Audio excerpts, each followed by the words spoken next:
Makalah kedua ini adalah perkataan Ali bin Abi Thalib. Tadi Utsman ya, sekarang Ali bin Abi Thalib.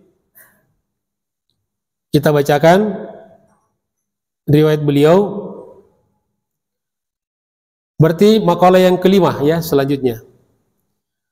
An Aliyin radhiyallahu an. La khaira fi salatin la khusyu'a fiha. Wa la khaira fi shaumin lam tina'a fihi anil lagwi. Wa la khaira fi qira'atin la tadabbura fiha. Wa la khaira fi ilmin la wara'a fihi. Wa la khaira fi malin la sakhawata fihi. Wa la khaira fi ukhuwatin la hifsa fiha. Wa la khaira fi ni'matin la baqa'a fiha. Wala khaira fi du'ain la ikhlasa fi.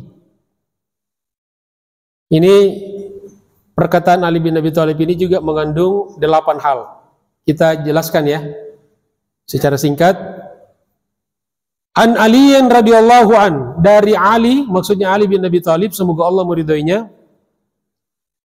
Kemudian kata Imam Nawawi, wa karramallahu wajahu, juga ditambahkan dengan karramallahu wajahu. Kata beliau, la khaira fi salatin la khusyu'a fiha. Berarti ini yang pertama ya, dari 8 hal. Tidak ada kebaikan dalam salat yang tidak ada khusyuknya. Tidak ada kebaikan dalam salat yang tidak ada kekhusyuan di dalamnya. Jadi tidak bagus ya, tidak ada kebaikannya salat yang tidak dibarengi dengan khusyuk. Kemudian di sini Imam Nawawi sedikit menjelaskan fal khusyuk fi juz'in minas shalah. Khusyuk itu bagian dari salat. Wajibun, wajib hukumnya. Laisa bi syartin, bukan sekedar syarat. Syarat salat itu wudu. Kalau khusyuk itu wajib, bagian dari sholat. Kemudian yang kedua, jamaah sekalian, wala khaira fi shaumin lam tina'a fihi anil lagwi. Tidak ada kebaikan di dalam saum, di dalam puasa yang tidak ada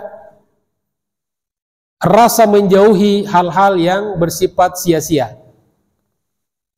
Jadi tidak ada kebaikan bagi orang yang berpuasa tetapi tidak meninggalkan al-lagu.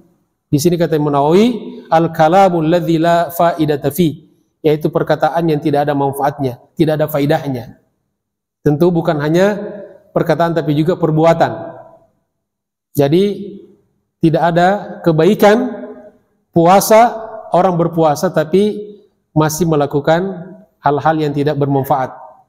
Dan ini mengingatkan kita karena insya Allah ya berapa hari lagi kita puasa Ramadan ya, tidak terasa ya, Masya Allah ya, setelah Pilpres ya, mudah-mudadan kita dapat pemimpin baru di Indonesia. Semoga kita semangat Ramadan ya, pasti semangat Ramadan ini kalau dapat presiden baru ya. Nah, kalau yang lama ya sedih lagi kita Ramadan ya. Allahumma amin ya, aminkan aja insyaallah. Jamaah sekalian, kemudian yang ketiga, wala khaira fi qira'atin la tadabbura fiha. La khaira fi qira'atin, tidak ada kebaikan di dalam membaca Al-Qur'an maksudnya, yang tidak dibarengi dengan tadabbur. Tadabbur itu memahami artinya. Paling tidak paham apa yang kita baca. Ya, tentu maksudnya tidak ada kebaikan yang sempurna. Karena membaca Al-Qur'an tanpa tahu artinya pun sudah dapat pahalanya. Jadi kalau hanya sekedar bicara pahala, sekedar membaca pun tanpa tahu artinya, 1 huruf 10 pahala. Tapi di sini kebaikan yang lebih bagus lagi. Maka kalau bagus sekali kita biasakan selain tilawah rutin juga dibarengi dengan melihat terjemahan. Jadi misalnya hari Jumat kemarin tuh, kan kita tiap Jumat baca surah Al-Kahfi, kan sudah sering, atau Yasin malam Jumat, ya, atau malam apa saja kan boleh, kapan saja, ya. Maka juga sesekali kita baca Quran, kemudian dibarengi dengan terjemahannya. Setelah baca ayat-ayatnya, suratnya, kemudian baca terjemahannya. Ini diantara yang bisa membantu kita di dalam tadabbur dan memahami isi, paling tidak isi-isi pokok, ya, arti terjemahan daripada ayat atau surat yang kita baca. Itu yang ketiga jemaah sekalian. Kemudian keempat, kata beliau, wala khaira fi ilmin la wara'a fihi. Tidak ada kebaikan dalam ilmu yang tidak bisa mencegah kita dari, di sini wara artinya anis syubuhati wal muharramat. Tidak ada kebaikan kita punya ilmu tapi belum bisa menjauhkan kita dari segala hal yang bersifat syubhat dan yang diharamkan. Jadi syubhat lebih dekat kepada haram. Kata Nabi, innal halala bayyinun, halal itu jelas, wa innal harama bayyinun, haram itu jelas. Wa bainahuma umurun mustabihat atau mutasyabihat, dan di antara keduanya halal haram itu ada yang remang-remang, namanya syubhat. Syubhat itu lebih condong kepada kiri. Ya, jadi tidak boleh. Jadi tidak ada syubhat biasanya menghantarkan kepada yang haram. Maka wara itu meninggalkan yang syubhat dan haram.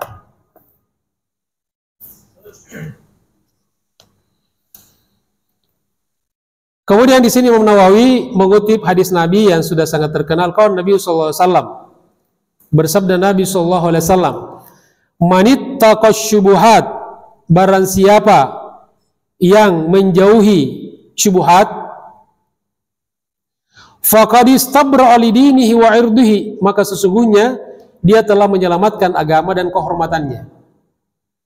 Jadi makanya kalau ada hal-hal yang kita ragu status hukumnya, apakah ini haram atau makruh atau karena kalau hukum itu kan cuma 5 al-ahkam taklifiyah. Jadi kalau apakah dia haram atau makruh, maka lebih bagus, lebih baik ditinggalkan. Itu yang lebih selamat. Wa man waqa'a fi syubhat, dan barang siapa yang terjatuh ke dalam yang remang-remang, waqa'a fil harami, maka pada akhirnya dia jatuh ke dalam yang haram. Jadi kalau syubhat mendingan kita tinggalkan. Ini halal apa haram nih? Itu kan meragukan kan? Udah tinggalkan aja, cari yang jelas-jelas halalnya. Apalagi kalau cuma persoalan makanan. Jangan habiskan waktu kita di situ. Ini halal, ini haram. Udah tinggalkan saja, beli yang jelas-jelas halal. Ya. Insya Allah. Kemudian yang kelima jamaah sekalian, wala khaira fi malin la sakhawata fi. Tidak ada kebaikan di dalam harta yang di dalamnya tidak ada kedermawanan. Tidak ada kedermawanan. Jadi harta akan bermanfaat, akan ada kebaikannya kalau didermakan. Ya. Kemudian jemaah sekalian, yang keenam, wala khaira fi ukhuwatin la hifsa fiha. Dan tidak ada kebaikan di dalam ukhuwah, di dalam persaudaraan yang tidak ada di dalamnya menjaga saudara kita, menjaga kehormatannya. Jadi kalau ada orang ngaku berukhuwah tapi masih suka cerita keburukan saudaranya, itu tidak ukhuwah namanya. Jangan manis di depan kita, baik, begitu di belakang dicerita keburukannya. Padahal temannya nih. Tapi ketika ketemu orang dicerita temannya, itu tidak ada manfaatnya, tidak ada kebaikan persaudaraan yang seperti itu. Maka kita harus saling menjaga. Ya, kenapa rahasia keburukan saudara kita harus kita jaga?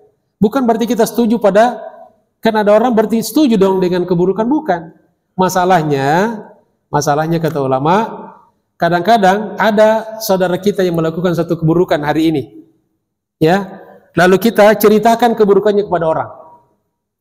Ketika kita ceritakan keburukannya kepada orang, keburukan ini, cerita ini akan bergulir terus. Apalagi sekarang di medsos nih. Waduh, Masya Allah. Satu cerita bisa keliling. Bisa seketika langsung seluruh dunia tuh. Nah, jadi cerita kita, keburukan saudara kita yang kita cerita ini sudah keliling kemana-mana, tidak bisa lagi di stop. Sedangkan saudara kita yang kita ceritakan itu sudah bertobat kepada Allah Subhanahu wa Ta'ala. Nah, dia sudah diterima tobatnya sama Allah. Nah, kita yang cerita, tobat kita belum diterima oleh Allah, dosa kita menjadi dosa. Kalau ada amal jariah, ada dosa jariah mengalir terus. Wa na'udzubillahi min zalik. Kemudian yang ketujuh, mas kalian. Sebelum ketujuh ya, sini ada hadis dikutip oleh Nawawi. Anna Nabi sallallahu alaihi wasallam qol, sesungguhnya Nabi sallallahu alaihi wasallam telah bersabda, al mar'u katsirun bi akhihi. Seseorang itu akan menjadi banyak dengan saudaranya, dengan berukhuwah. Jadi nggak enak hidup sendiri itu, Pak. Walaupun makan enak, kalau sendiri nggak enak, ya. Atau hidup sendiri, jalan-jalan sendiri, rehla sendiri, nggak seru, Pak ya. Masa rehla sendiri nggak ngajak-ngajak, ya. Cuma difoto, dikirim fotonya kan, sendiri lagi. Ya, tapi katanya Ustadz itu sendiri fotonya, tapi di belakang banyak sebetulnya. Alhamdulillah. Nah, jadi seseorang itu akan menjadi banyak dengan saudaranya. Ya. Wala khaira fi suhbati man la yara laka minal haqqi mithla ma tara lahu. Dan tidak ada kebaikan menemani bersahabat dengan orang yang tidak melihat darimu kebenaran sebagaimana kamu melihat darinya kebenaran. Jadi artinya apa? Tidak bagus kita bersahabat dengan orang egois. Ya, kita doang yang memandang dia baik, tapi dia nggak melihat kita baik. Kemudian jemaah sekalian yang ketujuh, wala khaira fi ni'matin la baqa'a fiha. Tidak ada kebaikan di dalam satu kenikmatan yang tidak abadi. Jadi kalau ada kenikmatan itu, kita inginkan kenikmatan itu tidak segera hilang. Ya, sebagaimana kata Imam Nawawi, wa kana ba'duhum da'a bi hadzal du'a. Sebagian ulama dulu membacakan doa ini. Ya, ini bagus doanya. Allahumma la tuslib minni ni'matan an'amta biha alayya. Allahumma ya Allah, la tuslib atau la taslib, jangan cabut minni dariku nikmatan, satu nikmat, an'amta biha alayya, yang telah engkau berikan kepadaku. Ya, jadi artinya kita ingin nikmat ini dilanggengkan, ya. Jadi walaupun nikmat itu kecil tapi langgeng. Jangan sampai nikmat banyak tapi cuma membuat kita kaget saja. Ya, cuma satu hari, ya, sekilas, sepintas saja. Kemudian jemaah sekalian yang terakhir, yang ke-8, kata beliau, wala khaira fi du'ain la ikhlasa fi. Dan tidak ada kebaikan di dalam doa yang tidak dibarengi dengan keikhlasan kepada Allah Subhanahu wa ta'ala.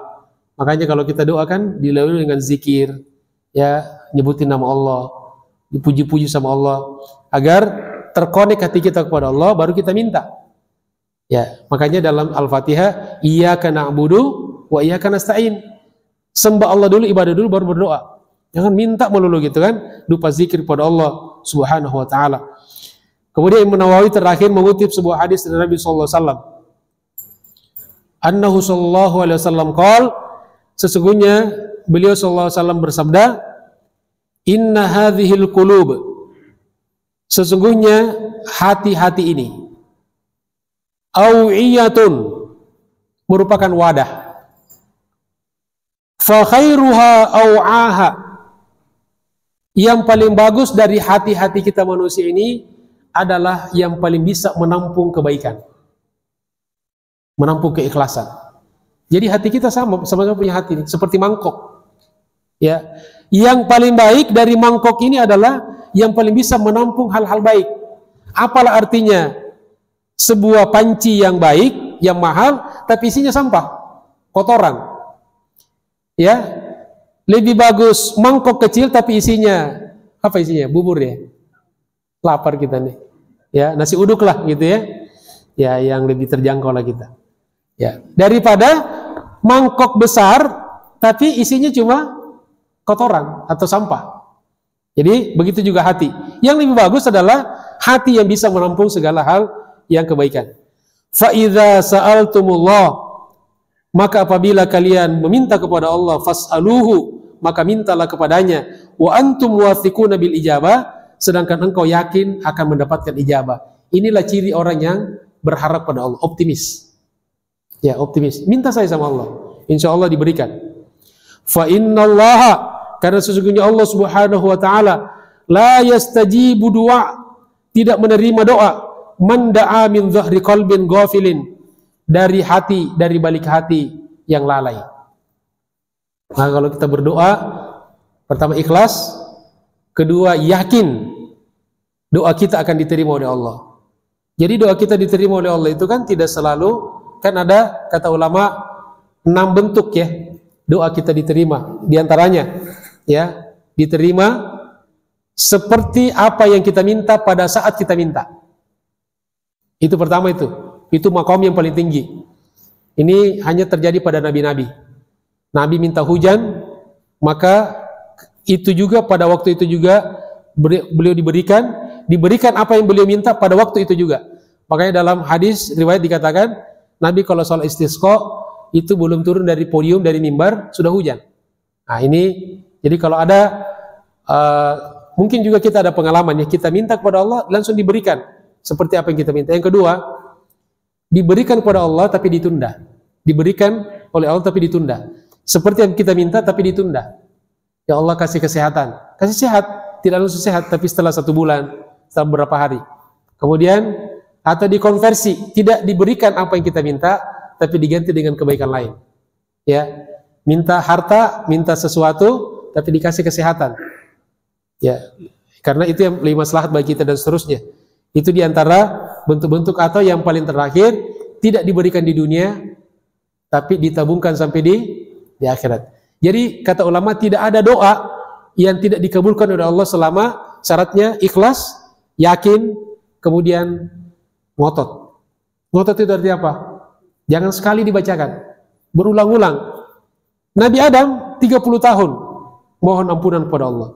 Ya, kalau Nabi Adam saja begitu, apalagi kita. Tentu apa yang kebaikan yang kita minta, maka insya Allah kita berulang-ulang. Dan tentu menjelang kita ini tanggal 14, ya maka mari banyak berdoa kepada Allah. Mudah-mudahan kita dikaruniakan pemimpin yang adil, pemimpin yang insya Allah lebih maslahat untuk dunia akhirat kita, yang bisa membuat kehidupan kita bisa lebih beribadah, lebih dekat kepada Allah, dan insya Allah kebaikan-kebaikan dalam kehidupan kita bisa lebih dimunculkan lagi. Amin ya rabbal alamin. Terima kasih atas segala perhatiannya. Mohon maaf atas segala kekurangannya. Sore hari membeli obat batuk, pulangnya bertemu si manis. Ya, si manis ya. Teman-teman sudah mengantuk ya? Atau sudah lapar? Ya. Kalau di sini pantunnya mengantuk ya. Tenang saja, taklimnya sudah habis. Alhamdulillah. Ya. Billahi taufiq wal hidayah.